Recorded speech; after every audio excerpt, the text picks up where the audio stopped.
Today on Prep Heir, we're going to dive into the taboo. We're going to take on the big money conversation, and we'll briefly cover the 8 controversial categories.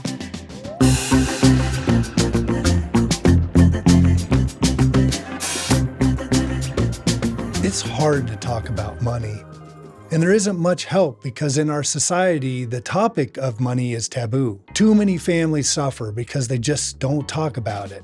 So I'm no longer surprised when clients ask, honestly but uncomfortably, how can I talk about money with my children or my spouse? Today I'm going to provide an approach and key topics for a money talk.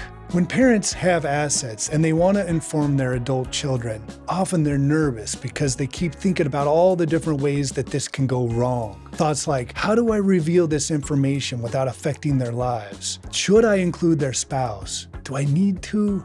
I'm reluctant to spill the beans because I don't want to rock their life or rupture our relationship. There's a lot at risk here.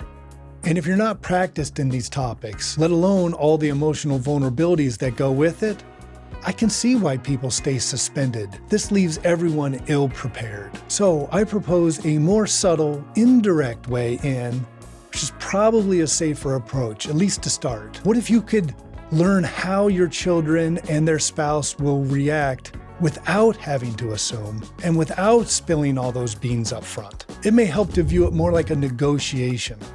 After all, you're trying to align your money values with theirs, and though you might want to see how they are spending their money, you really can't.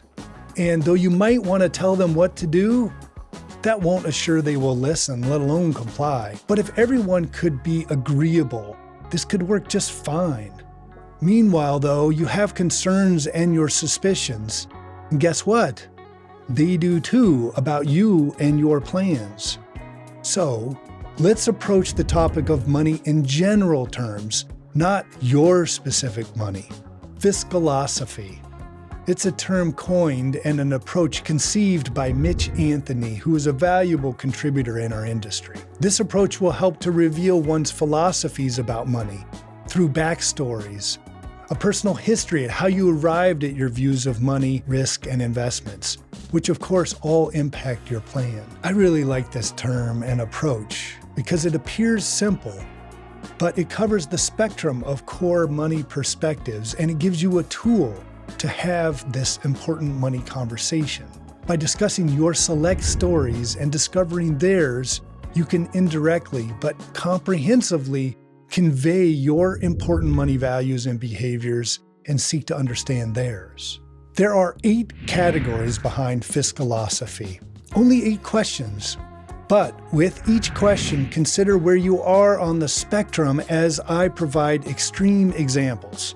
Think about where you land, but also where you stand.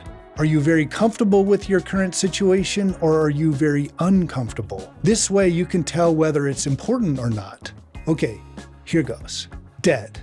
Is debt like having a monkey on your back that you're desperately trying to shrug off? Or do you just love the idea of making money off the bank's money? Where are you on this spectrum? 0 is you absolutely want to be debt-free, to as high as 10 and you want to be highly leveraged.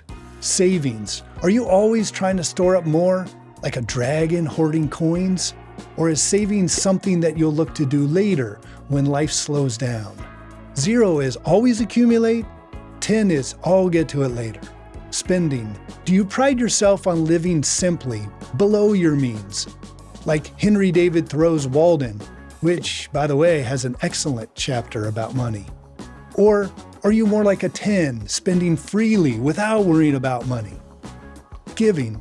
Do you think it's hard enough working and worrying about your own financial security, putting giving at 0? Or are you a 10 wishing you could help as many people as you possibly can? Stock market. Does it scare you and you want no exposure? Or do you just love trading and investing as a 10? Insurance. Do you want to insure everything you can to avoid any disappointments, leaving no exposure? Or do you hate the cost of insurance, figuring it's just a waste of money, and you prefer to take your own chances across the board as a 10? Retirement. Do you never, ever want to retire because you'll lose purpose and you'll just die on the sofa? Or are you dying to get out of work and go live? Last but not least, children. Should they be 100% self-sufficient with zero monetary support, earning their own way? Or do you want to give them every advantage you can afford? I'm presuming you fell somewhere in between these extremes, but you probably have some strong answers and opinions, while you're maybe unconcerned about others. Either way, I bet you can defend your answers, and this is important because you will when explaining yourself in conversation.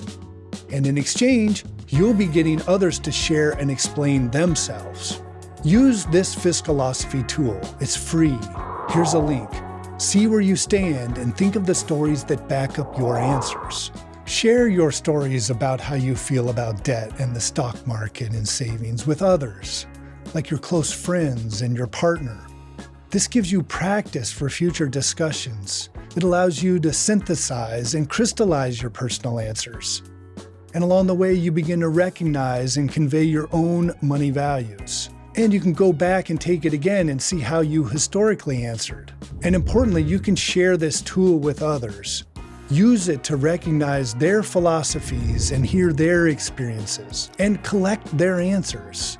Compare them to yours. Where are they the same?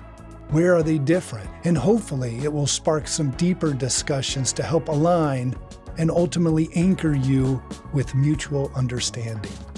It's probably good for you to recognize that the transfer of wealth and values should include some form of negotiation. And a good negotiator is armed with revealing questions to get the other party to open up and begin negotiating with themselves. And this approach can be used to dispel the weight of that money conversation that worries you.